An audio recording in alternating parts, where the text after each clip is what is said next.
Good evening, hello world. Welcome to another episode of Midnight's Edge After Dark. We are streaming live to the entire planet. With me, as always, is Mr. Tom Connors. How you doing? I am doing the best I can, good sir. How are you? Yeah. Oh, fantastic. And if you're listening to me tonight, that means I don't have a date. So a heavy dose of pity. But you have me and Tom, and we're basically a date. Yes, and that voice you hear is the sound of a familiar guest, Miss Ren from Ren Rants. How you doing, Ren?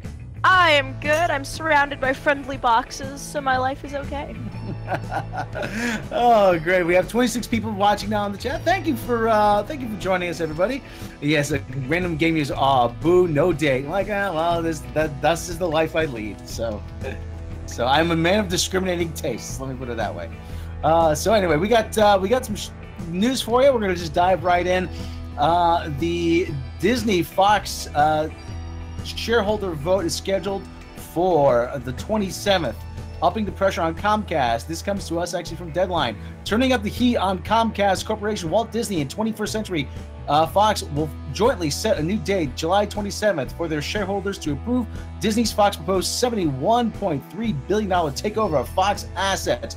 Thursday's scheduling move outlined in a regulatory filing increases the pressure on Comcast to either raise its bid for Fox or abandon its campaign. Earlier this month, Comcast offered $35 a share or $65 billion in cash for the Fox television movie studios, FX, National Geographic, and regional sports networks. Fox's 30% stake in the streaming service Hulu and valuable international television businesses. Disney then raised its bid for the same assets to $38 a share, and Rupert Murdoch and other members of the Fox board quickly approved the enhanced Disney offer. Disney chief executive Bob Iger is eager to buy the assets, which would give Disney more distribution outlets overseas and more programming for the proposed Disney-branded and Hulu streaming services. On Wednesday, Disney reached an important milestone by winning the approval of the U.S. Justice Department for the proposed acquisition. To win government's blessing, Disney agreed to divest Fox's 22 regional sports channels, including Prime Ticket, Fox. That was funny. Yeah, it was kind of funny. Yes. Prime Ticket. It might as well be the sports ball. Yeah. Well, Prime Ticket, Fox Sports West, Fox Sports San Diego, and the Yes Network in New York. The Yes Network is big because they carry the New York Yankees. Within 3 months of the deal closing. Now, Comcast has been trying to piece together additional financing to make a higher bid, but the government's approval makes it tough for Comcast to engage with Fox shareholders meaningfully unless it comes up with a significantly higher or more attractive offer in some form to account for the potential delay in the approval process. Venkateshwara wrote, this is the man from writing this right up here. Fox originally scheduled July 10th shareholder vote, but postponed the meeting after Comcast made the offer. Murdoch and other members of Fox's board are recommending that Fox investors approve the sale to Disney. Comcast declined to comment Thursday. We're inching closer. We're not there yet, but what do you guys think of it? Tom, first you. Well, this is just kind of like a weird delay.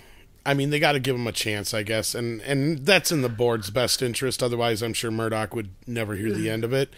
But at this point, since the DOJ has already, allowed the merger to go through, and I just don't see Comcast giving them a better offer than what Disney has already. And in the other side of it, as far as the regulation goes, Comcast would have a hell of a lot more limitations on what they could buy and do with as well, considering all Disney came out of this pretty much scot-free without the sports channels is the only thing that got left behind that they were originally planning on buying. But I doubt Fox is going to either really cry about not parting with those or keep them and, do their thing with them or sell them to somebody else like Comcast or something. Who knows? Ren?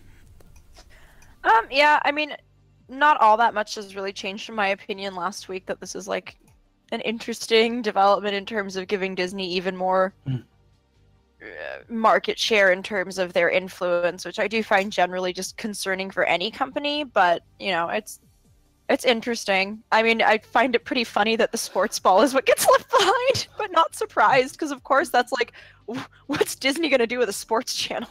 Well, the Disney already has ESPN. Oh, really? That's- I didn't know they yeah. owned that. That's interesting. Yeah, Disney. I mean, I that's don't See, watch most people sports don't, and that's at just all. it. I like And- sometimes play them, but I don't watch them.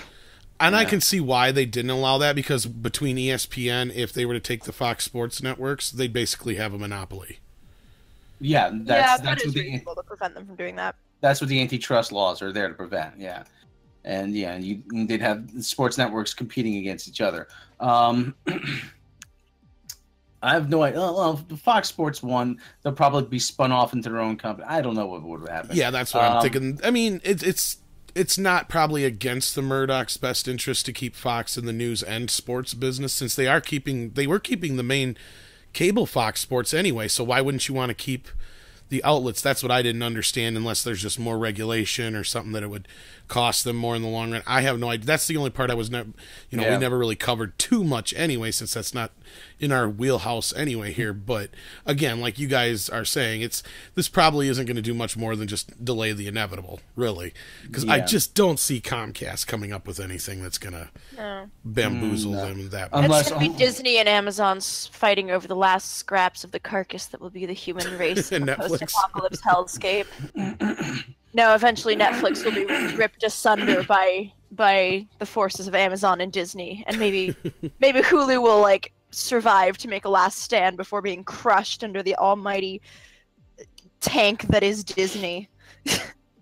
Hulu, you are our only hope. Of course, Disney will own a lot of Hulu, so that'll actually be that situation there. But yeah.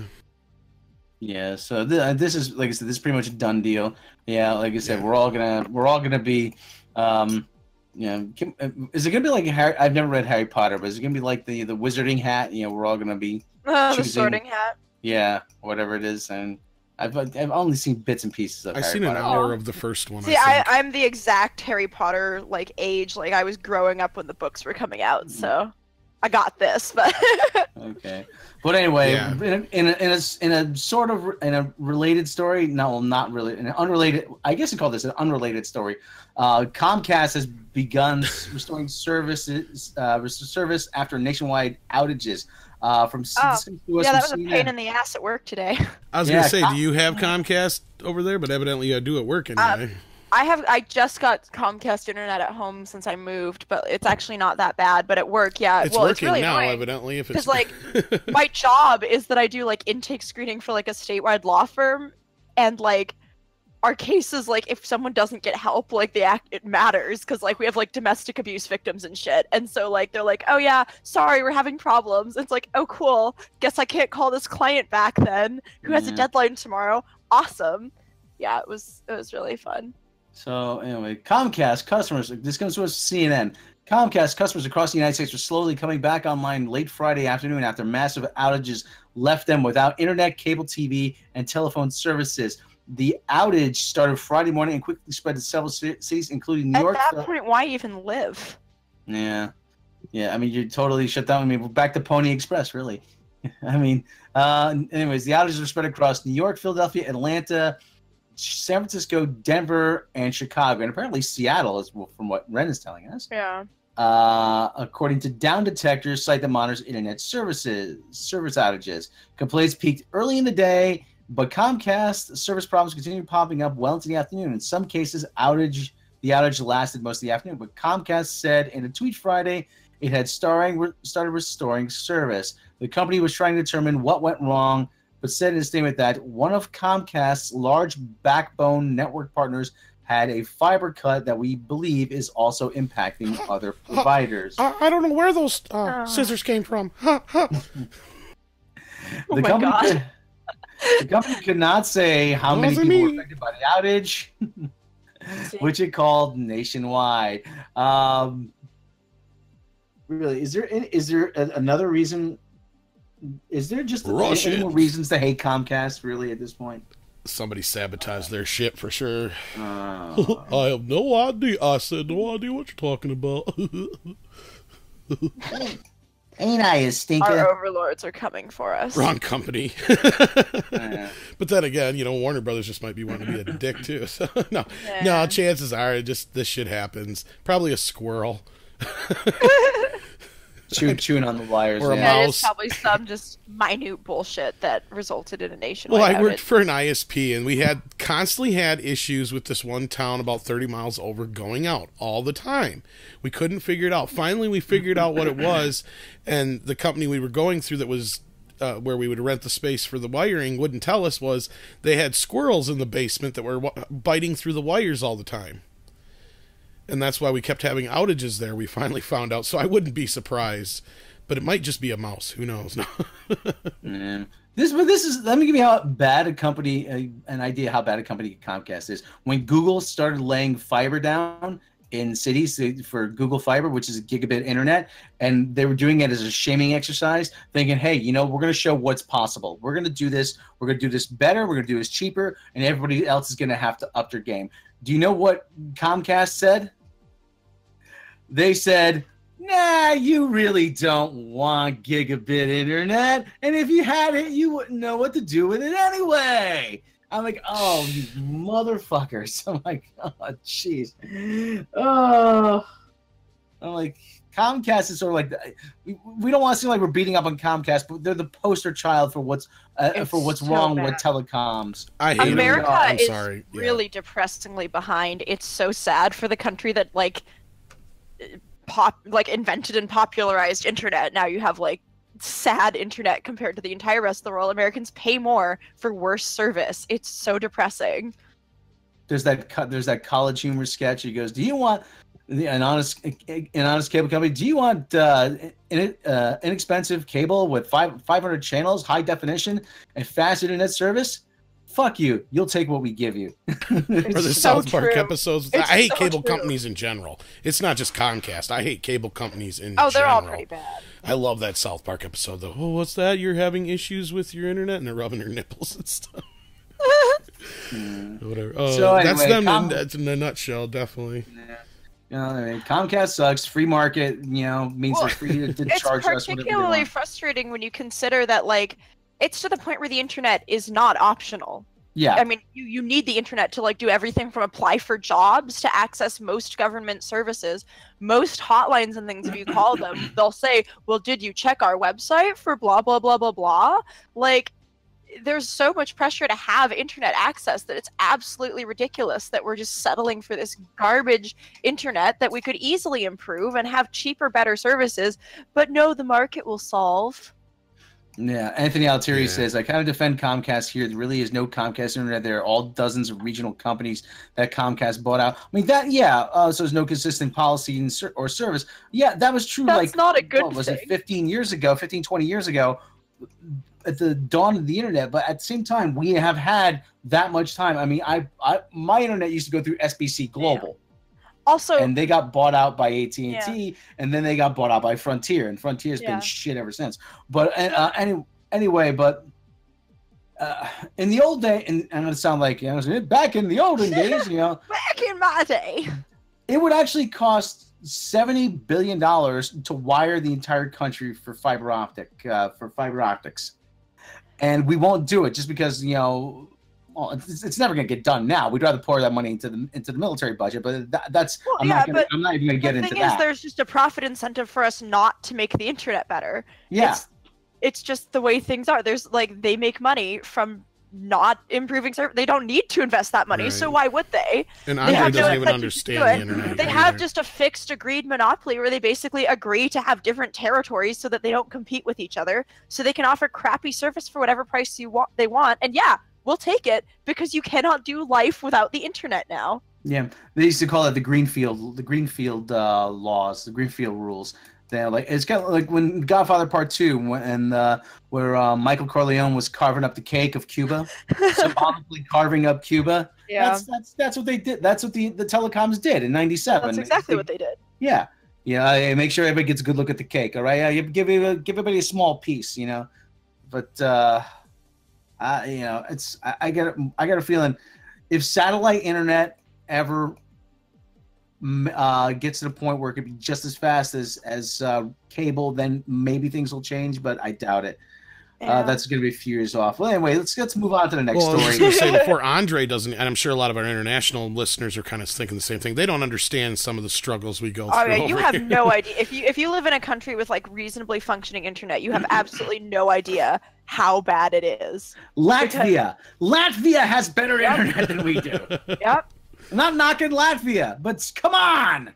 Yeah, Estonia. it's really, really sad how many countries have just way better, way faster internet. Also, better cell service. I had better cell service in Costa Rica in like a mountain village than I have like in some areas in Seattle. And I'm like, what the fuck? Right? And they Like, even how have does this dinosaurs in happen? Costa Rica. So, no. Oh my god. Oh, I still shit. haven't seen that new movie. Don't I waste like, your time. I You've mean, seen I it kind of already like, if you've seen the second one, so. yeah, that's what I was wondering when I was reading it. I'm like, this just sounds like Jurassic Park 2, but again and worse. Yeah, Pretty much. It was already bad. Jurassic Park 2 was not good. I like it, but. It's fun, but it's bad. Yeah, watch a YouTuber named Mauler, his Unbridled Rage series, which which he breaks down Jurassic Park, and actually about as funny as I wish I could have made it. I mean, which is, well, I mean, like I said, he does a great job. It's about roughly 45 minutes long, but it's like it'll save you to $15. So, Right. Well, we right. got some Jim I Carrey have Movie news, don't we? Pass. I watch all kinds of crappy movies now because I don't have to pay for them. okay, good. I have it, but I hardly get to use it because I'm so far away from any movie pass or any theaters, so I don't really get to use it. And then I hear they're trying to sell merchandise now to make up for their losses. That's Oh, it's pretty really sad. funny. So I just assumed that they had some deal with the theaters where like the theaters would just like comp them the tickets in exchange for like the amount we spend on concessions, because that's exactly where my concessions go. Also, or my money goes. Also, hello Oliver Smith. And so I'm just like, I just assumed that's how they did it, but no, they actually reimburse the theaters for every single ticket. So if you actually take advantage of your pass, they lose a ton of money. They're basically banking on you not seeing one movie a month, Oh, yeah, which is basically. hilarious. Well, we did a Yeah. report on it way back when they first started, and I'm not sure they deny this now, but we were under the impression that the way that they, made their money was they sold your info to other, to Yeah. like I mean, junk and mail I'm fine companies. with them selling my movie But watching habits. There's nothing they sinister deny there. that. They deny that. So I'm not sure how they're doing this anymore. That may be how they started it, but they probably were like, oh, we're going to get in trouble for this. And they had enough customers at one point to sustain it until, like you said, a lot of customers started going to see a movie every day. Yeah, I go like at least once a week when I'm not super busy now, which is way more than I used to. It's great for the theaters. I spend so much more money on delicious, horrible theater junk food. Actually, they said I don't know where I read it, but movie popcorn is supposed to be horrible for you because It's so bad for you. I think it's what's killed. I think it's what killed Roger Ebert, and I'm not even joking. Also, you can, it may if you have. work in theaters, inhaling the chemical they use for the fake butter can give you something called popcorn lung, where you can Yeah. actually get really Same fucking thing with sick. people who, same thing with this. If you work in a factory that makes microwave popcorn, they had that problem years ago. Yeah, but it's the fibers getting into your It's lungs. delicious, but don't inhale that stuff. yeah, no shit. Oh shit. So we got some right. Jim Carrey news, right? Yeah, Jim Carrey's back, apparently. This comes from Deadline. Here's an intriguing combination, Jim Carrey and Sonic the Hedgehog. Sources say Carrey is negotiating to star in Paramount Film in the role of Robotnik, a villain in the live-action CGI adaptation of the hit Sega video game Oh my god! Sonic the Hedgehog. I'm so down for this! The pic stars James Marsden and Tika Sumpter, giggity, and is directed by Jeff Fowler. Now, Ren, you should recognize the name Tika Sumpter. She was in Final Space. She was actually the voice of Quinn. Oh, that makes perfect sense. I love Quinn. Yeah, Neil Moritz, Mi Onishi, and Tim Miller are producers. Pat Casey and Josh Miller wrote the script. Sonic must stop Dr. Eggman, from completing his plans for world domination. Is basically the gist of this one. Sonic the Hedgehog has spanned several iterations from Sega consoles, 1990s to mobile fan and absorption into Nintendo Mario Brothers video game universe. The series has sold over 8 million physical copies. I'm slurring. Of games, 350 million units across packaged software and mobile downloads. Sonic has also spawned 5 TV series in its history. Okay. I remember at least one of the animated series from like the 90s or early 2000s, and I was very, very into it as a tiny human. I don't imagine it holds up well now, but I enjoyed it. I'm excited for this. I think it's probably going to be terrible, but like, I'll just smoke a joint beforehand and have a good time. Woo, Washington. But yeah, this is decent casting. It's not like Jim's been all that busy lately, so. Yeah, I haven't seen him in anything in a while. I'm sure he's been in stuff, but nothing that's been super prominent. He's been in some smaller projects, and actually, I think we just announced, or I don't know if we announced it on the air, but we were talking about, he's got a Showtime series coming up, I believe it is. It looks pretty good. But of course, that's already filmed and done, probably. So, but yeah, this will be interesting to see. I think we announced that the Sonic movie was coming, back in February, or was it late last year? I think late last year. Maybe, yeah. Yeah, I think somewhere around the new year. Yeah. Yeah, it's supposed to be a live action / CG animated film, from what I heard and remember. I hope they don't bring Sonic into our universe. I think that's the plan. Oh no! I know, and it's so shitty because that's like the '80s excuse for movies like this. Why? Because it was too expensive. So the gimmick was always your favorite characters come to Earth, like He-Man and Howard the Duck, and well, Howard came to Earth anyway. But point being, there was more than that. But that's just it. It's like they always found a way around showing you their world as much as possible because it was so expensive. Then now it shouldn't be an issue. So hopefully it's set within the Sonic world. But I swear I could remember, unless somebody else knows better out there in the chats, that. Yeah, I could have swore it's Sonic coming to our world. So yeah. Mm-hmm. All right. Well, actually, speaking of smoking a joint and chilling out watching a movie, that fits in with this next story. This is the 50th anniversary of Yellow Submarine. One of my favorite movies. Actually, I was seeing someone and we made a deal. I would have to watch The Exorcist and she was going to have to watch Yellow Submarine, but I let her off the hook for that one, which I probably shouldn't have. But that's another story. So anyway, again from Deadline, Abramorama will commemorate the 50th anniversary of the Beatles' 1968 classic animated feature film Yellow Submarine with a theatrical release in July. Helpfully, the film will have the bouncing ball style lyrics at the bottom of the screen for the first time, allowing audiences to sing along. Is it too much to imagine that most people would remember the lyrics to such Beatles classics featured in the movie, from the title song to Eleanor Rigby, When I'm 64, Lucy in the Sky with Diamonds, and All You Need Is Love? The hope is to make the tunes more accessible to a younger generation to discover the songs by Paul McCartney, John Lennon, George Harrison, and Ringo Starr. The pick was directed by George Dunning and written by Lee Minoff, Al Brodax, Jack Mendelson, and Eric Siegel. What was that? That something happened. I just really, really wish that John Lennon wasn't such a dick. Well, he's not anything. He's dead. But yeah, I know. I wish he was not such a dick when he was alive. Well, anyway. Yeah. Well, bums me out. Yeah, it bums me out too. But anyway, Yellow Submarine began its voyage to the screen when Brodax had previously produced nearly 40 episodes of ABC's animated Beatles TV series and approached the Beatles manager Brian Epstein with a unique vision for full-length animated feature film. Abramorama was retained by Apple Corps Limited and UMG to release the film after Abramorama released the terrific Grammy-winning Ron Howard-directed documentary The Beatles 8 Days a Week. Actually, you should see that. That's actually a really good documentary. The touring years. The distributor has also released music projects involving Neil Young, Pearl Jam, and Green Day.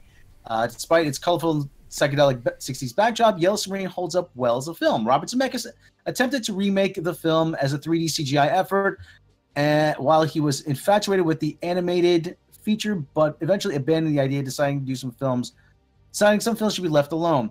Releasing the original amended for the first time with lyrics at the bottom of the screens seems to be enough.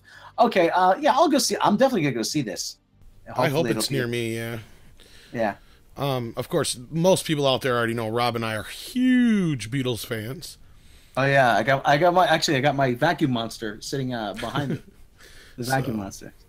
But yeah, actually that CGI remake was supposed to star Carrey Elvis. Oh, I was so Princess glad Bride. that died. I'm Oh. sorry. I was against it completely. Yeah, that would have been weird. I love Carrie Elway, but like, Now, Don't get me wrong. If you could just enhance the visuals and use the original audio like dialogue track, maybe that would work. But I was just gonna say, just do a 3D version of the original. There's no reason not to. It would look awesome. Yeah. And if you're fucked up, you're gonna trip even more. So, goals. What? and I don't know if you, I can't remember if you mentioned it in the bit there about the thing, because I read so many articles about this, but one of the main inspirations for doing this is to get children involved who may not know the words, because obviously all of us know all the words to these songs, most of us anyway, but so that's kind of cool too. So I'm looking forward to it. I'm a big Beatles fan, so Oh yeah, even though I just got the Blu-ray. I have the Blu-ray too. So I mean, I still don't have the Beatles 1 DVD Blu-ray. Get it. It's worth it before it's gone, man. Especially if you have a 5.1 surround sound system. It sounds amazing. But anyway, we're getting on a fan rant here. But yeah, so if you guys are fans, it's coming, I believe July 6th is the date that they're starting to show it. So check that out if you're a Beatles fan as well. Or even if you're not a Beatles fan and don't know anything about them. Get to know them. Become one. There you go. There you go. And last but not least, there's another Charlie's Angels reboot in the works. Charlie's Angels reboot casts Power Rangers actress Naomi Scott. This is from Screen Rant. Power Rangers actress Naomi Scott is reportedly set to star in Sony Pictures' upcoming Charlie's Angels movie reboot from Pitch Perfect director Elizabeth Banks. The movie is set for release in summer 2019 and was supposed to start filming in April of this year, though cameras have just started rolling yet. That doesn't make any sense. Please proofread your shit. Screen Rant. Charlie's Angels, which originally aired as a TV show back in the 70s and has since been rebooted twice. First and most famously in the movie starring Drew Barrymore, Cameron Diaz, and Lucy Liu, and later as a very short-lived TV show on ABC. Now the Angels are once again flying down to kick ass and take names in another big screen reboot, and it looks like the movie has found its third angel. Reports that Scott are set to star alongside Kristen Stewart, while Lupita Nyong'o is still in talks for the movie. The report also says that the filming start date has been pushed back to September and that the movie is expected to wrap in January 2019. Production will take place in Berlin. Too soon. Okay. Yes, of the Americans are here filming the Charlie's Angels. Oh yes, yes. Too soon. Yeah. Too soon. It is too soon. It is too soon for the Charlie's Angels. Yeah. We're going back to Charlie's Angels. I feel now I must speak in a German accent since it's going to be filming in Berlin.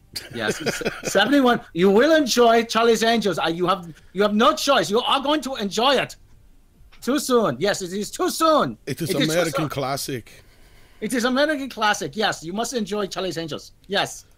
Yes, isn't that the one with Captain Kirk and the man with the pointed ears on the spaceship? Isn't that the one? No, that is not it. Oh, I'm thinking of the William Shatner. 9.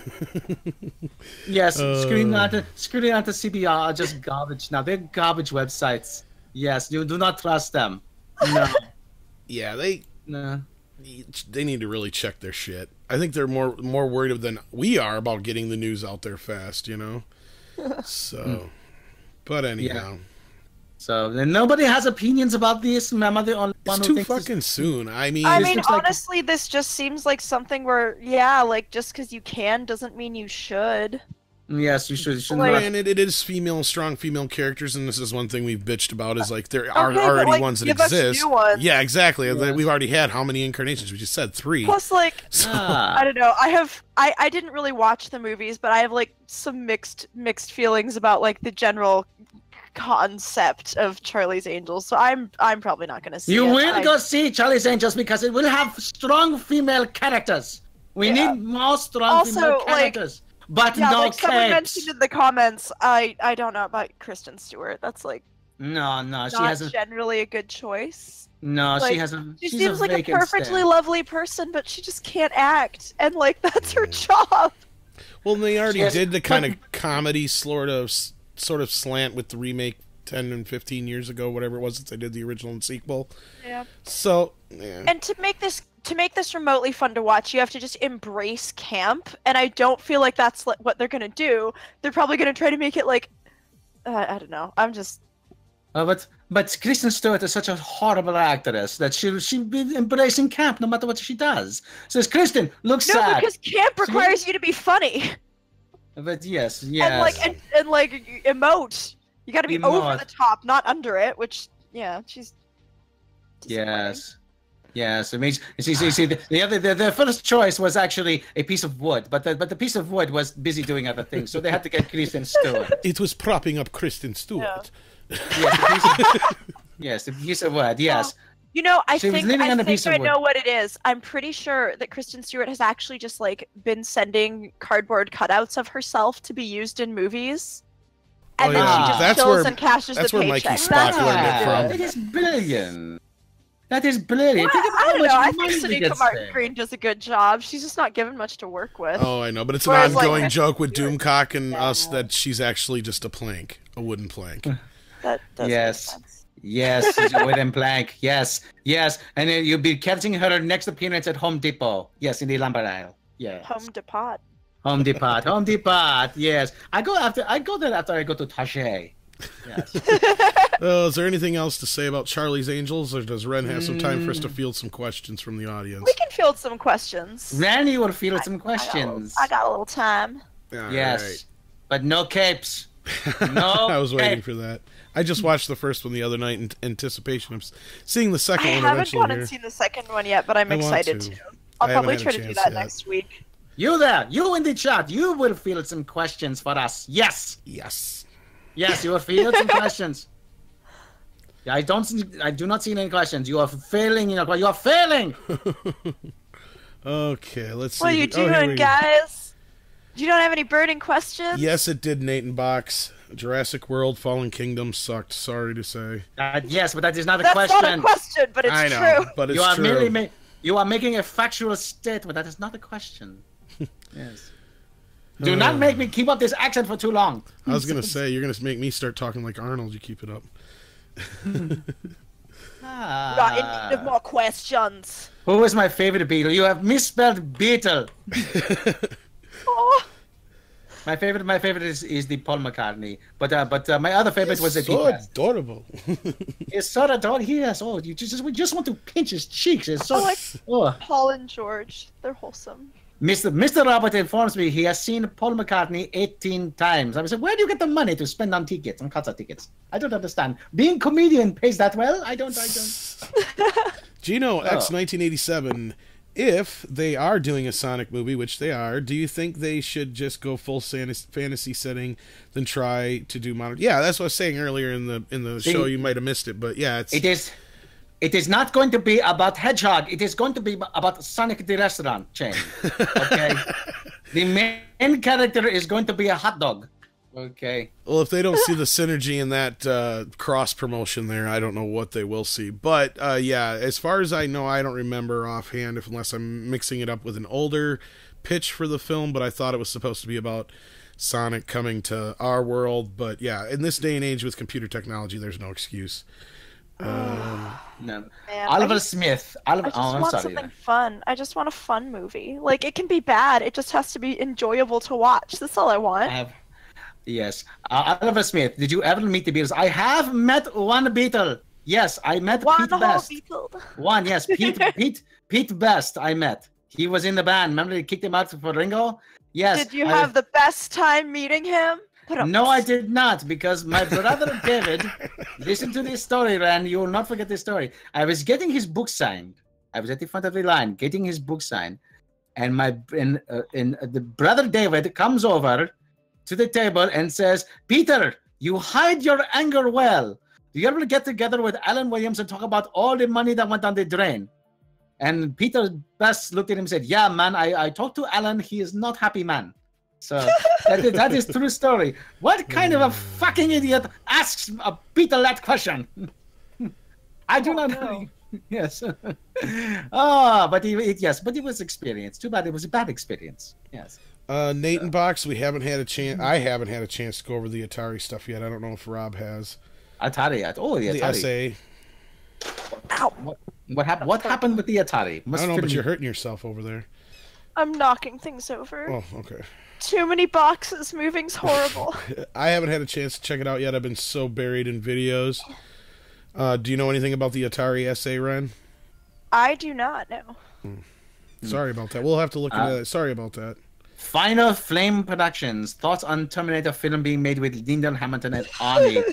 I think Linda Hamilton should be doing granny porn by now. I think that is more viable career choice for her. Terminator 6 is going to be the best movie ever. Period. Yes. Yeah, Arnold's also kind of aged a lot. It's going to It's make an Terminator interesting 2 choice. look like Terminator 1. Interesting choice. Trust me. I God, I just don't know why they keep going back and back and back to the same. Yeah, because I think this franchise. one's supposed to go It's into so the second film, from what I boring. heard. But anyway, radioactive cosmic rays. Think the earliest we'll see an X-Men F4 in the MCU late 2019, 2020 for a tease. We may start seeing stuff a little sooner than that, but yeah, it's going to be a little bit before they start working in some of the characters, to be sure, because, you know, they're just finishing up this phase with Avengers Infinity War Part 2 coming out next year, and then we'll have to see yet where things go from there with Guardians 3 and whatnot. So it'll be a little bit, but you never know. They might work in some of that stuff into the Guardians universe or something. Rob, what do you think? Yes. Ren? I saw the first Ant-Man movie and I liked it and it was fun. I have not seen the new one. As you probably, if anyone watches my channel, they know I'm not super invested in superhero movies, so I'm very much a filthy Yeah, casual you're a in Trek this fan, area. so yeah. Yeah. If you want to And- go in depth on something, I can talk about Star Trek all day. But when it comes to like Yes. the Marvel Cinematic Universe or the comics, I'm like, I have a vague, very surface level understanding of what's going on, enough to enjoy the silly, flashy movies, and that's about it. Random Game User is reminding Rob that it's your fault Doomcock is taking over our channels and the world. You did this. I did this, yes, and I'm proud to do it. We will all benefit on the Doomcocks with Iron Thumb. Yes. And you will enjoy his rule. Yes, I've been promised the whole entire continent, actually. By Sound him. like a quality lackey. Yes. Were you promised I'm- like Greenland though? Like, be careful with that. No, I what do I look like? An Or idiot? Australia? Australia, yes. Careful though, because like Australia will just try to kill you. Oh yes. I'm Destiny still wants to- convinced they got our possums and we got theirs. There's a mix-up, obviously. There is actually a population boom of rabbits in Australia. They're overrun by rabbits. Nathan Yes. Box, I'm not sure how the Disney Fox merger will affect New Regency. We'll have to see how that goes on that, unless you guys have anything to add to that. No, I do not have anything to add. And Kelly O'Rourke asks, do you think Peyton Reed would be a good match for the Fantastic Four? Yeah. Yes, he wanted to make the Fantastic Four originally, but Fox was that Tom Rothman at Fox. He was a dickhead, wasn't he? Yeah, and Random Game User, you got screwed. All you got was half of Colorado because Rob and I got Australia. So Yeah, but do you really want Australia? That's the question. Yes, Australia. I feel like I can negotiate with Doomcock and talk. I him can into giving me teach. Europe, so I'm I can good. teach kangaroos to do some cool shit. I bet. Yes. I would love to see your future career as a kangaroo trainer. I could teach them to Yes. box each other and have matches. And... Who doesn't want the continent with the longest parallel train tracks in the world? I mean, yes, just miles and Lex miles. Luthor wanted it for a reason. Yes, beachfront property. Yes, and I would have on my beaches. All the beaches would be topless beaches. Yes, all have an they would be affinity topless for- beaches. See, that's a Beachfront choice property. you would grow to regret, though. Yes, I would regret that, but it'd be so fun getting to that point. It would be. I It'd love be a great that. week. I love that in Superman 2, though. I know it's off topic a little bit, but he's like, so what is it you want? I have an affinity for beachfront property. Australia. So, Lex Luthor, King of Australia. Goals. Just Reed wants to know from Ren, what is you more into, your reviews or your political? I mean, in my real life, I'm probably more into the political stuff because that's what I do for my full-time job, and like law school makes you pretty political as well. But on terms of like what I do on the internet, I get so bogged down and like burnt out from work that I sometimes actually find it hard to keep up with actually doing political videos. So I think I have more fun with like the reviews and stuff because there's lower stakes there. Yes. Well, to keep up with the politics today with everything going on has got to be a nightmare. It's soul crushing. It's soul crushing. There are some days where I actually just can't bring myself to read the news. And I used to, read like 4 or 5 different publications every day to try and get like a well-rounded understanding of the news. And now I'm like, I know it's bad. That's all I need to know. Yes. Yes, I'm at the point where I feel that we would be better run if we were elected a house plant. Yes. Yeah, no, Yes. I feel like a house plant would do a good job. It couldn't make anything worse. Yes, ladies and gentlemen, President Ficus, how are you? Says, yes, much easier. Yes, water them twice a week, and little miracle grow. Yeah. Once in a while, depending once in a while you get some red tomatoes. Lily. We should just be run by a peace lily. Or maybe a bonsai tree. That way it doesn't grow grow too too tall. Nick Angel come and tend to it for us. Yes. Daniel B631. Can you guys speculate on what you think a live action CGI Animaniacs would be like? It would be awful. So bad. I would like it would either be awful or it would be fucking amazing. I feel like a regular like traditional animated revival would actually be something they could pull off if the writing was good. But on the CGI, like the way the character designs are, live action, no matter how much money you poured into it, would be fucking terrifying. Yes, and CGI would just look bad, in my opinion, with the way those characters are designed. Like just do it traditional animation. Yakko, Yakko was supposed to be the voice of Ringo Starr, wasn't he? Yes. Oh, that's Ringo. Ringo. Yes. Okay, Ringo, Wacko, and Dot. More questions, but there'd be no in between. It would be either amazing or terrible. Okay, but like realistically, it would be. It's leaning more towards a terrible. Yes. Realistically, it's gonna be terrible. Yes, it would be terrible. It would be terrible. So no, I haven't played the Sonic Mania game J20, J2.0. Have you played it, you guys? I haven't. My kid probably has. He loves Sonic. No, I haven't played a Sonic game since recently. 2. No, I haven't played one in ages. I think the most recent Sonic game I played was in like the retro gaming section at PAX a couple years ago. Yeah, it's been a while. Gino X 1987 has another question. Any new retrospective videos in the works for the near future? Yes, actually, there is. Yes, there is. That's all I'm going to say. No. I think we've talked about it already. So, yeah, we've actually got one coming up that is basically an overview of all the DC films that never got made. Everything from like Superman Lives to the recent Justice League Mortal. So yeah, there's all kinds of good stuff in there. So that's going to be coming here pretty soon. I don't know if we're going to hold that off or not till Sons of Aquamanarchy, but we will probably have that soon, I'm imagining. But there's a lot of stuff in the pipeline for you guys. Trust me, I'm already like 6 or 7 videos behind right now, and that's no joke. Yeah, I've just been like staring at my growing spreadsheet of ideas and then thinking, oh no, procrastination, oh no. Oh yes, And I was going to tell you that, Daniel. I believe he's right. I think it's Wacko. Wacko. Yeah, because Yakko's the taller one. Yeah. Yeah, Wacko, Yakko, and Dot. Boop. Yes, Gino, thank you for answering. You rock, Rob. Yes, you do rock, Rob. Yes. He's all right. Oh yes, I am. My good friend Prince Caspian has a question. Is there a sequel you wish didn't happen? Shouldn't you be on the Dawn Treader? Yes, The Last Jedi. Right. Ren, you got one? Most of them now. God, probably that second Star Trek movie. I was pretty pissed off about that. I really didn't like that. Like, I like Benedict Cumberbatch, and that movie actively made me like him less. I was just like, this is a weird movie to make. I don't know what you're doing. This is kind of insulting. I'm going to go with 99% of them.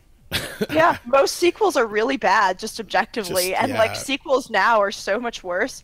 Oh, also, the 2 additional Hobbit movies that we did not need. Right. Yeah, I wish those That didn't should have been a happen. I wish 3-hour we had movie just and gotten that's like it, yeah. 1 or a max of 2 movies. How That would much? have been cool. Right. How many movies about midgets taking a walk do you really need? Well, really? let's look at it this way. You got almost the entire story in that hour and 10-minute Rankin and Bass special from the 70s. Yep, they didn't actually leave all that much out. It's a very short book. It's really almost all there. Book. And actually, as far as I'm concerned, that's still the superior version. That's a way better adaptation. Yeah. It's way better. It's more Although true to I the do like the characters, Gollum and also scene the of it. songs are incredibly catchy and memorable. Oh, my love. What funny little birds. They have no wings.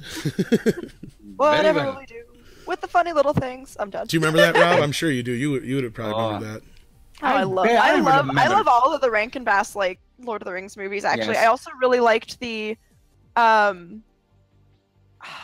was it the Bakshi version with the rotoscoping? That was really cool looking. Yeah, I they really never liked that. finished I it, was though. so sad they didn't finish it. Yeah. The first one, that was the first Lord of the Rings adaptation I ever saw as like a tiny child, and I thought it was so good. It was for the time. It was good. Like it holds up. I watched it like a year or two ago again, and it actually holds up really well. I enjoy it. My only issue is I prefer the Rankin and Bass version of Gollum, but the one in that version is actually more accurate. But yeah. Yeah. Oh yeah, their version of Gollum's really bad. At least visually, like terrible character design. Really bad. But then, Rankin and Bass came back a few years later and finished it off with their version of Return of the King, bringing back all the elements from the Hobbit movie, so it was kind of weird. But I liked most of that movie, but there were some really weird moments. Like that one scene where Samwise has the ring and he's like turning all the orcs into cute animals. I'm just like, this is weird. This is a weird scene. Okay. I see. It was the fucking 70s. What did you expect? Everybody was still hangover on LSD. Oh, yeah. Oh, gender swapping question. Interesting. Oh, gender swapping question. Gender swapping seems to be the hot new thing in lazy writing, but if it's used to explore a new aspect, could be really interesting. Could you think if any franchise where doing that could work? Well, I'm excited for Doctor Who to do it. Well, I think it's legitimately a good idea. Didn't we just bring this up the other night? Yes, we did. I found it very strange that everyone is excited for the new female Doctor Who, and what does she do right out of the gate? She crashes the TARDIS. Yeah, that was an interesting writing decision, but that's also happened a lot where they usually crash or get flung out of the TARDIS or something silly happens. Like Matt Smith immediately fell out of the TARDIS. She further but she further reinforces that women are terrible drivers. I'm like, this is horrible. Why would you make such a stupid decision?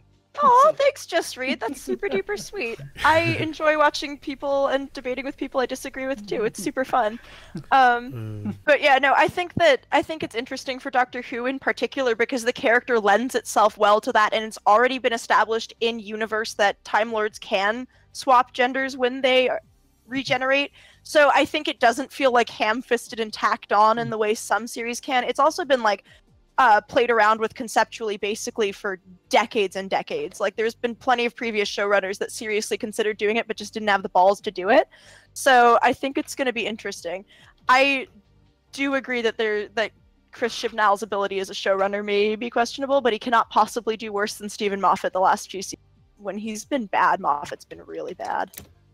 I'm done now. End rant. Sorry. No, that's fine. No, that's interesting though because you would think though if they were going to swap, they would have done it 50-50. But hey, Anyway, no, I brought up the other night. Revenge of the Nerds is one of the only movies nowadays you could probably do with a gender swap and it actually work. That'd be interesting. I would like that. There aren't enough movies about nerd girls where the girls aren't just the love interests, which is a really boring role to constantly be assigned in movies. And like I kept bringing up, is nerds are cool now, and that was even a part of the story in Revenge of the Nerds 3, was that it was not the uncool thing to be the nerd now, so like you have to come up with a different twist if you're going to do it. I'm like kind of jealous of like current nerds because I'm just like, you didn't get crap in high school for watching Star Trek? That's rude. Like, excuse you. Take your licks. Yes, everybody got crap for watching Star Trek in high school. Yes, it was a rite of passage. You got crap for watching Star Trek. Right. What are you, some kind of fucking loser? You watch Star Trek? That was the. Yes, everything. But there was some recent talk about this with 007, wasn't there, Rob? And Okay, but we already did that. We just had Atomic Blonde, which is totally just a Bond movie. What the interesting part of this story was, though, is that what's his face, Remington Steele. What the hell's his name?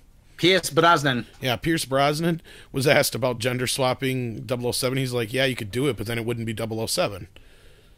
It wouldn't be James Bond, yes. I mean, yeah, I think that you could easily rewrite the character as a woman, but that's a story where, like, okay, you can, but why not just make a spy movie about a woman? Like Atomic Blonde already did. I loved Atomic Blonde. It was like a cheesy, empty, aesthetic action film with a badass female lead that beat the shit out of everyone. That's a great, entertaining movie. It was exactly what I signed up for going into it, and it was awesome. Like, just give me more of that.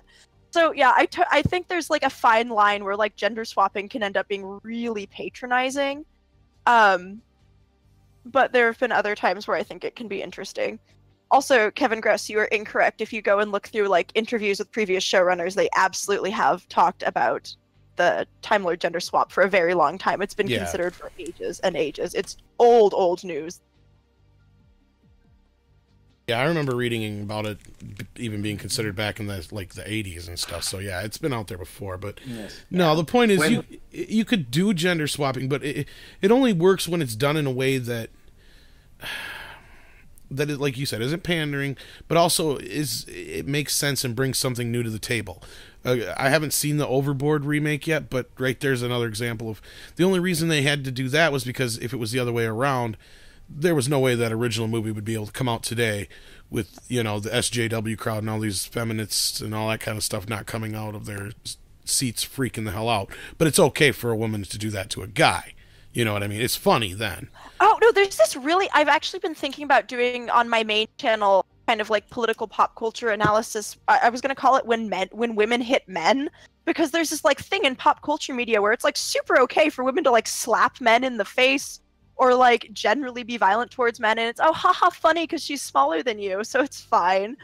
And it's really weird. It actually is a double standard that totally does exist. It's ridiculous. Yes, I saw, but it's not so in Japanese anime. There's a movie, Macross, Do You Remember Love, where Hikaru unloads on that bitch Minmay. Says, yes, get your shit together, woman, whack. And he says, because she's hysterical and she wants to leave in the middle of the battle. I'm like, what are you, some kind of fucking idiot? Well, here's my chance to do some Sean Connery, since somebody said my Picard sounds more like Sean Connery. Sometimes it's okay to hit a bitch. Oh my god. Do you know the interview, Ren? Yeah, I know that interview. Okay. I think there's definitely a line where I'm just like, is Wayne Brady gonna have to choke a bitch? Oh shit! Run, bitch! Run for your life! Thoughts of I got to drop out of character. Vote Saxon 07. Thoughts on a James Bond cinematic universe? Some movies feature 007, others feature 005, 008, and who are different races, genders. Allow them to appease. If you did it right. It would be interesting to did it right, but unfortunately, but don't do it to appease SJWs. Just make good content that's diverse, because real life is diverse. Yes, make it because you have a story to tell, not because you just want to say, okay, get off my back. But at the same time, like, a lot of people are saying, oh, yeah, a movie about Eve Moneypenny. Like, but is that a character that could support a movie on her own? I mean, you have to have characters that are interesting enough to stand on their own. You can't just say, oh, yeah, here's this other character. I mean, if you have good enough writers, you can make any character interesting. Just like if you have bad enough writers, you can ruin any character completely. So, like, I think if you had, like, good writers making interesting videos with more peripheral characters and, like, their origin stories, or, like, maybe future adventures, because origin stories tend to get really cheesy. But, I don't know, I think you could do it. I don't know if it's necessary, but you could do it, and it wouldn't be terrible if you did it well. Yeah, Shinseki Evans. Minmay would rather let humanity die than sing a freaking song. Yeah, he remembers that scene. Actually, have you ever seen... Ren, do you like anime? I do, but I don't think I've seen this particular anime. Is it a movie or a show? It's a movie, but it's based on the television series Macross. The name of the movie is Macross. Do you remember love? Which is actually very very well done. It takes the already existing Macross universe and tells a really good story. Has a really great song at the end. Slithering Peanut brings up an interesting point. Ren, men bashing is okay because women in general do not like to be the butt of jokes or look like idiots. Men are used to it. Second, women are number one demographic to consume media. Now, I don't agree with that, but yes, women are the number one consumers of media. But what does that tell you, though? Because all these gender-swapping movies and female-led movies generally don't do well at the box office. Yeah. Well, part of the reason why is because a lot of them are just objectively and bad pandering. Movies. That's what I was going to get to, yeah. Yeah, we're not going to go see a bad movie just because you put some women in it. Like, that doesn't make the movie not bad. Right. And actually, they make me angry because then actually good movies with all-female casts don't get taken seriously. It's like it happens to female comedy movies all the time, where the rare times that they actually bother to make like a really good one, a lot of people just don't bother to go see it because they think it's going to be another bad movie. Well, here's one of the problems is for every Steel Magnolias or even Ocean's 8, which I guess is getting fairly well received. Yeah, I've heard that it's good. I might check it out. I haven't watched the other Ocean's movies though, so for me, I just don't feel like I have a stake in it. Well, maybe that would be an interesting take on it since you haven't. Maybe you should go see it without seeing those, and maybe that's something we could work on in the future. But no, yeah, that'd be really fun. It's like for every one of those you get a million movies that are, Tammy was having a great day until she lost her job, lost her boyfriend, lost her dog, lost her car, but everything's gonna change because she met the best bad boy there is, and she can change him. That's every single fucking movie for you guys. It's really weird how many women's movies are just about finding a man, and it's like, you do know we do other things, right? Like, that's not everyone's number one priority. Well, not only that, like I just said, the point I was getting to is notice the place that the female character is always put in these movies generally. She's always losing her job, losing her way, or this or that or the other.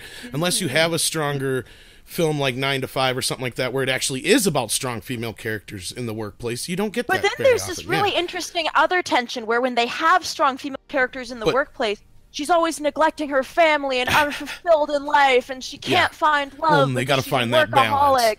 But like the male working characters are totally fine. Their lives are good. They're like married and have kids and everything's fine. But like the comedy comes from just funny situations they're in instead. And I'm just like, this is tiring. Well, and just to finish up, my point was that the movies will always put the female character generally in a situation where the guy is saving or changing their life.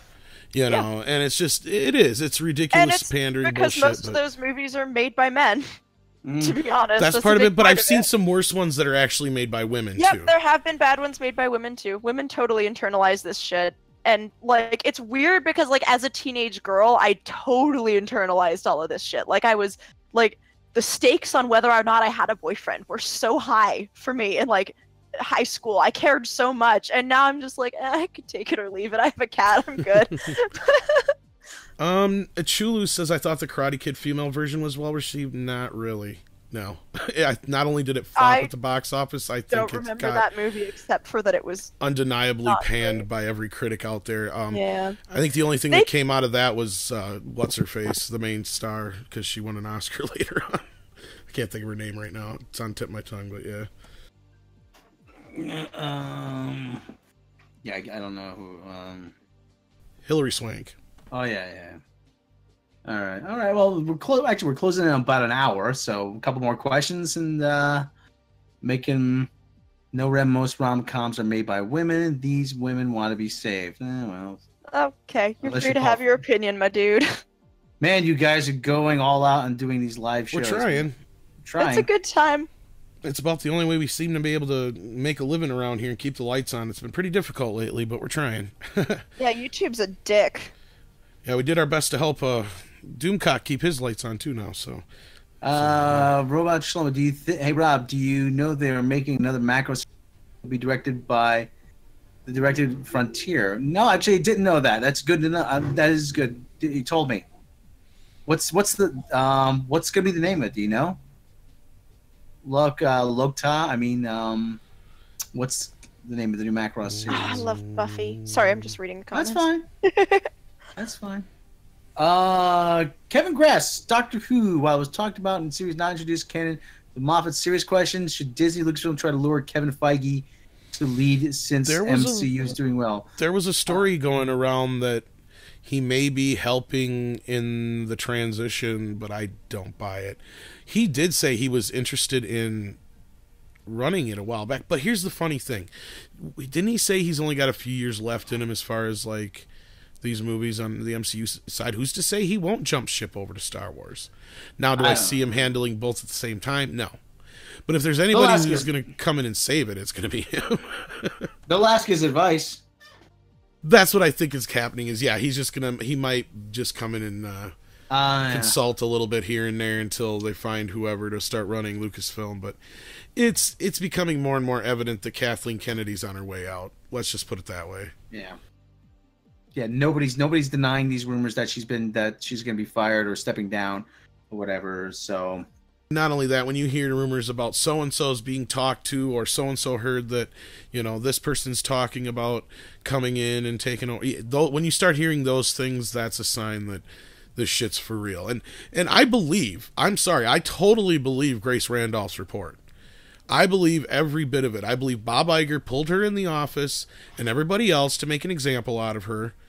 And he's stuck in a situation now where this shit is so bad that nobody wants to take it on. I mean, and I completely understand it, because if I was any of them, I wouldn't want that problem. That'd be like somebody asking you to take over the DCEU right now too. Same difference. I don't want to inherit this fucking mess, man. No way. I have gathered you here today because The Last Jedi has failed. And when The Last Jedi failed, Mr. Bigglesworth is upset. And when Mr. Bigglesworth is upset, people die! Why am I surrounded by freaking idiots? Because you are, sir. Oh. Meaning I'm an idiot. That's what Feige, Alan Horn, I've spared you. I've spared you. It's like I said, it's like the Thunderball scene with the chairs, yeah. So people die. I love them. Look what you've done to Mr. Bigglesworth. What's worse than what's worse? A movie directed by a lazy director or studio interference? It's 6 of Lazy one, director. half dozen of the other. No, I'm going to go with lazy director on this, because if your director isn't passionate about a project, then it's fuck no matter what. Yeah. Because then that means they're going to totally allow the studio to roll all over them in the end. And sometimes you never know, studio interference might actually make a good director have to be creative about still expressing their vision while dealing with that, whereas a lazy director will just be like, yeah, okay, whatever, we can add more action scenes, that's fine. Doesn't matter if this doesn't add to the story. Exactly. Like, and then, when you look at the studio interference that happened on The Hobbit, I bet if they had not gotten rid of Guillermo del Toro, I bet he would have pushed back, and I bet we would have gotten way better movies. Just Reed, we did help Doomcock get to that 5.7K, but we didn't do all of it. A lot of that was himself, and I know the guys really over on like World Class Bullshitters and Geeks and Gamers helped him out a little bit too, and we did our part. But we just nudged the door open. He kicked it down, really. But we'll definitely take the credit for being the ambassadors to bring him to you all. So I know Rob will. It says all him, man. When he brought him to me, he didn't even have 200-300 subs at that time, if that. It was something like that. Yeah, and I was just like, this guy's hysterical. Oh yeah, and I couldn't. I was just like blown away. I was like, Tom, you got to check this guy out. And then when he didn't kill us, we're like, we love this guy. So yeah, he could have easily just blasted us into dust. Our Lord is merciful. Yes. So yeah. Yes. All hail Doomcock. Hail Doomcock. A lot of people thought I was Doomcock. I'm like, no, I am not that clever. I really am not. I wish I was, but yeah. No, I wish, like he said, I wish I was that clever to come up with something like that. And yeah, I'm glad to see he's finally made it. And I told him, sooner or later, you keep going, you'll get there. And it's happening for him a lot quicker than I thought it would, but I'm glad for him. It's awesome. Yeah.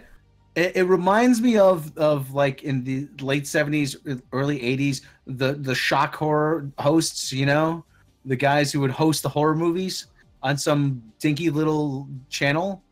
Remember Joe Bob Briggs? Oh yeah, Cinemassacre just did an interview with him.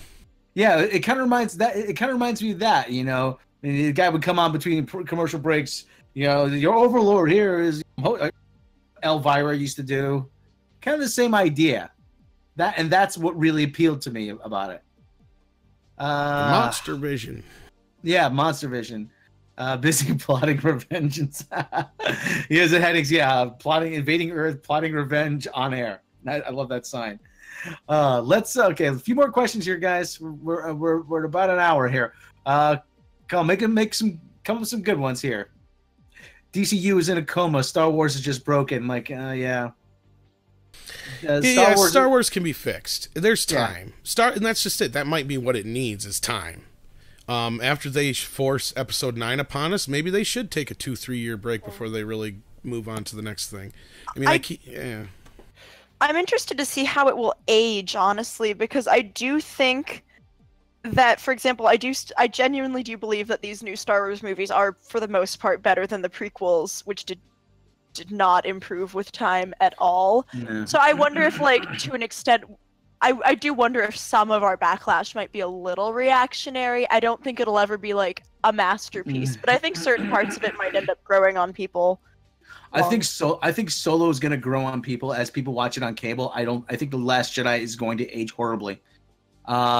Daniel B 631. Oh, did you catch Roundhead Ryan Johnson's non-apology? Yes. His non-apology just amounted to, I'm sorry you're not smart enough to understand my movie. Yeah, we brought that up the other night. Yeah, which is typical. Yeah, he played the hipster card. Oh, question for you, Ren. I'm sorry you feel that way. Yeah, go ahead, Rob. Sorry. Ren, Just Read has a question for Ren. What is your handle? It is not showing up on my feed. Or so it is Ren Rants on the YouTubes. And I think it's just Ren Rants on Facebook as well. Yeah, I'm trying to log in with it right now, but I was accidentally signed into my personal account. Random game user. I think The Last Jedi is already aging. Yeah, it is, because you notice, like, during the trailer for the Blu-ray and DVD, they cut out any reference to Canto Bight, and they cut out Rose Tico. Well, they made the Blu-ray look like the movie everybody wanted again. Yeah, but yeah, I'm like, I would see this movie. Where was this movie? Why did I get this? I don't know how true it is because I don't have Netflix right now, but I thought I heard that since it's premiered on Netflix, the rating is horrible. Okay. Kevin Gress wants to know: do I watch college football? If so, what teams do I follow? No, I do not. I do not watch college football. I'm a New York Giants fan. Really, I always did have a soft spot for the Cleveland Browns and the Minnesota Vikings for some strange reason. Oh. We used to get a lot of Cleveland Browns games back in the 80s in this area for some strange. Well, the team was really good. That's why. That's why we got a lot of. What? No, Rose Tico, bad. Yeah, they cut Rose Tico out from the trailer for the Blu-ray and the DVD. I'm laughing at the person who pointed out that it's the only movie that's been on Netflix from the Star Wars movies. Wasn't Force Awakens on there? Oh no, that's right. I think Stars had a deal with it. Vote Saxon. What would your take be on Episode 9? Oh, but didn't they have Rogue One? Yeah, they had Rogue One on there. Yeah, it was an episode. But that's just because they're finishing up their deal with Disney anyway. Because I think that expires next year. Yeah. So, they had a deal up until that point or whatever for the Marvel and the Star Wars movies, I believe. So yeah. Okay, all right, guys. A few more questions here.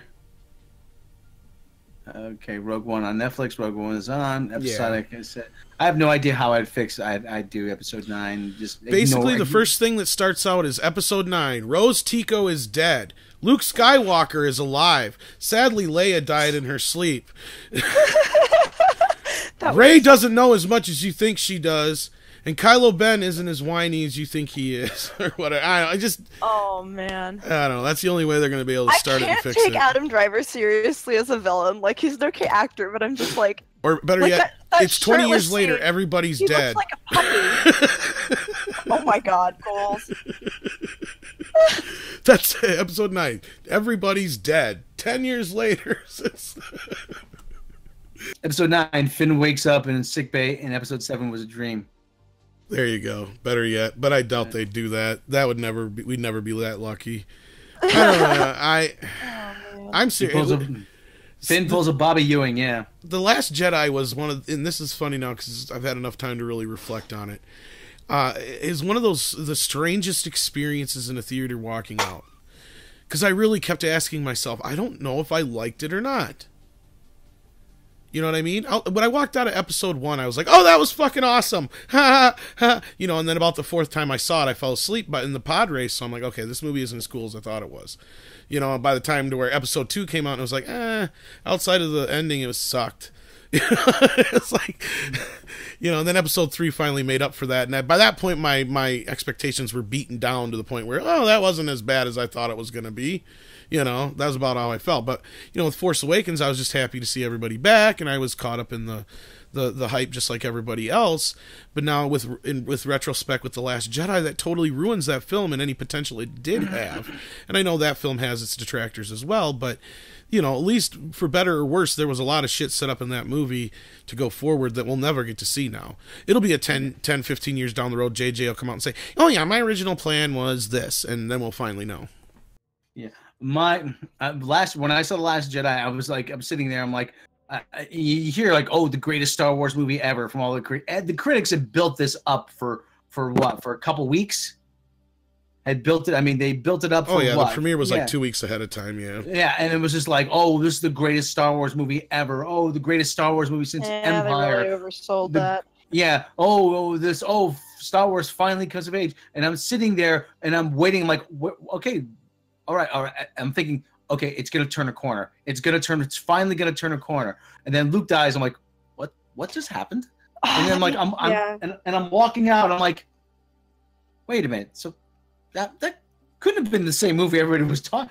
Did I? As I'm walking out, did I like it or didn't I? Or did I? I was honestly confused. I'm like, what did I just watch? What did I? That's the thing. There are like lots of pieces of good story and good conflict, and sometimes like most of the characters have their moments, but like the overall product is still so bad that I'm just.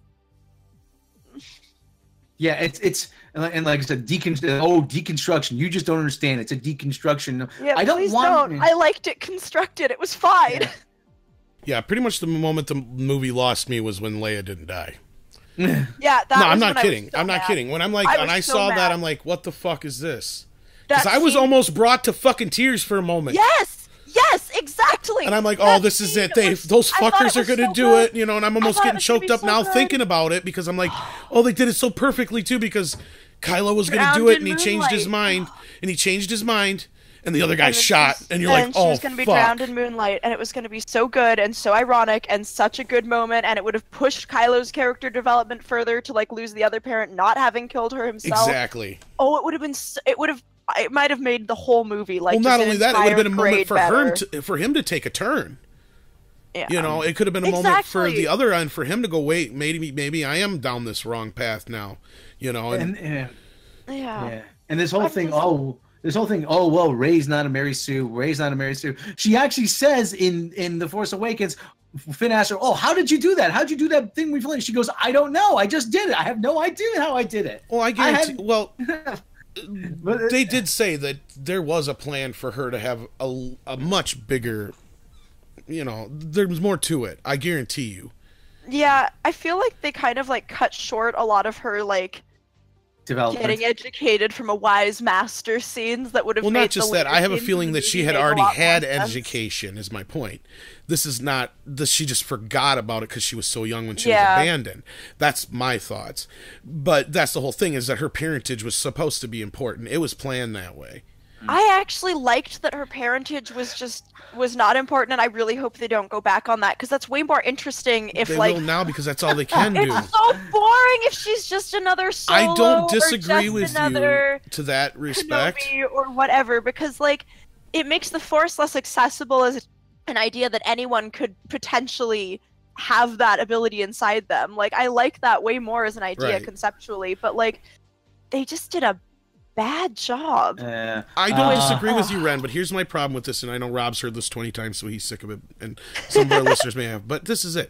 That moment in that film, though, this is my problem with it. It was clever, and then it was a big fuck you. Because not only do you find out Rey's parents are nobody, but then Snoke is taken out, and obviously it doesn't matter who he is now. And the reason I know it's Ryan Johnson saying fuck you is because that whole your Snoke theory sucks. That's all it was. He was like, haha, I know how I can fuck everybody over is by making neither one of them anybody, and then everybody's theories are wrong. And and there was actually, like I said, if you go watch Mahler's breakdown of The Last Jedi, and people are there's always that assertion. People say, "Well, you're just mad because your personal theory wasn't right." No, but fool me once, shame on you. Fool me twice, shame on me. Though that's where I was at. Yeah. Sorry, but it was my personal theory cannot be right, but you could still take the story in a direction where it can still be interesting. Having Snoke be nobody, having Rey's parents be nobody, just is a fuck you to the fans. I'm like, it doesn't matter because they're nobody. Unless you make that interesting, which they could have done. Yeah. With Rey, they still potentially could, but they're probably not going to. They're probably just gonna backpedal and then make some dumb, boring cliche about how Han Solo was secretly her dad. And well, that was my thought anyway. But yeah. Well, they totally built that up in the first movie, the father-daughter connection, which it's an interesting idea to build that up and then subvert it. I like that if you do it well, but if they immediately backpedal, then it just feels like you're being stupidly jerked back and forth, and you're like, you just wasted my time. Great, that didn't affect the story at all. Then awesome. Yeah, right. And right now, and like you said, we're in the same place as the beginning of Episode 4. Where the rebellion is just reduced to a bunch of 20 people. The ragtag team of nobodies. Yeah, what were they? Okay, so I personally don't think that Admiral Holdo did what most people think she did wrong. I really don't think so. I do think it's pretty fucking ridiculous that she started out with the plan to go down on her ship, go down with her ship. Oh my god, kinky. Go down with her ship, and she could have easily just turned it around and crashed it into the cruiser way sooner. She had tons of time to do that while just watching the little ships get blasted into bits. And I'm like, you could have turned this around ages ago. Well, not only that, it was opportunity. Not only that, it was opportunity number 2 to not only kill Leia, but have Holdo take over her place in the mantle. Yeah, that could have been really interesting. I would have flip-flopped the characters there. And I love Laura Dern. I wish they didn't make her costume so stupid, too. Right. If the character wasn't just so... I don't know. They just made her grating. On purpose, it seems like. It was almost like the Ghostbuster thing to where it was like, oh, we're going to make a strong female character who's in your face, just like you don't want. And that's what we're going to do. Which pissed me off, because A, they did it with a character... Or did it with an actress I liked... And B, they did it with a character that had so much more potential in so many other ways. Because if you weren't going to keep her around to make her the leader of the rebellion to replace Leia, then you should have made her a double agent. Yeah, because it would have made more fucking sense with the plot. There's all kinds of cool stuff they could have done, honestly. Yeah, there's that interview though I always come back to where Kathleen Kennedy's sitting at some event with Ryan Johnson. He knows how to write strong female characters, and he's just like, oh golly gee, Miss Kennedy. Making them bark shit does not make them strong. Yeah. Oh golly gee, Miss Kennedy, please heap more praise upon me. Like that round-headed buffoon. Because perfect example is in the first Alien.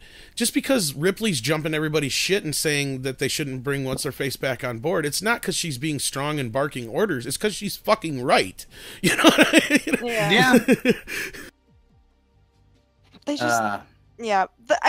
it pisses me off a lot when they undermine female characters like that, because it makes it so that all female characters get this unfair scrutiny because there are so many badly written ones that they're like, oh, she's a woman, so we don't have to do any more work here. And I'm like, oh, cool. Oh, yeah, random game user just said that at the exact same time you're writing that, but we know she couldn't have been hearing you because there's a delay. She said being a female character isn't a strength. That's correct. They have to be somebody who... Sarah Connor's a perfect example. She goes from being your typical meek, mild, everyday teenage girl to being the mother of the savior of the world. By the end of that movie. Yeah. And there's an arc there. I like Buffy in particular, actually, because the thing with a lot of strong female characters is they basically, you have two kinds of female characters. You have the love interest, or you have the female character that just acts like a man and is usually poorly written as well. And so it's like, oh, cool. So now we have the male action hero, but she has boobs. Neat. But then you get a character like Buffy that's like, she's girly, she's into fashion, she's into makeup, and it does not stop her from immediately going out and kicking ass and then going back to her fashion and her makeup. No, I haven't seen the show, but the movie is good. Oh, I love the show. It's so good. If you can get past the campiness of like the first 2 seasons, the writing is phenomenal, and there are some episodes like Hush and Once More with Feeling in particular that are absolutely worth a watch, even if you don't watch the rest of the show. It is on Hulu. I'd love to give it a shot, but when it came out at the time, just the tone and everything they used turned me off.